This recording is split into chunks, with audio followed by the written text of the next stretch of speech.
கணவன், இந்த ஒரு சேலையை செலக்ட் பண்ண 3 மணி நேரமா? மனைவி, உங்களை தான் அவசரப்பட்டு செலக்ட் பண்ணிட்டேன், சேலையாவது நிதானமா பண்றேனே.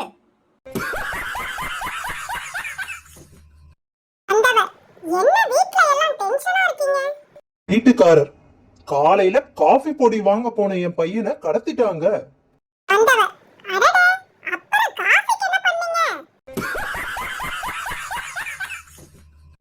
கணவன், உனக்கு சுடிதார் வாங்கிக்கிறியா இல்ல சேலை வாங்கிக்கிறியா?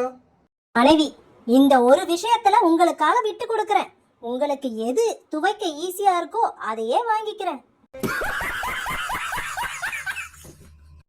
தோழி, அங்க என்னடி சண்டை? பெண், என் ஃப்ரெண்டும் பக்கத்து வீட்டு பையனும் சண்டை போடுறாங்க. தோழி, யாரு உன் ஃப்ரெண்டு? பெண், யாரு என் ஃப்ரெண்டுங்கிறது தான் சண்டையே.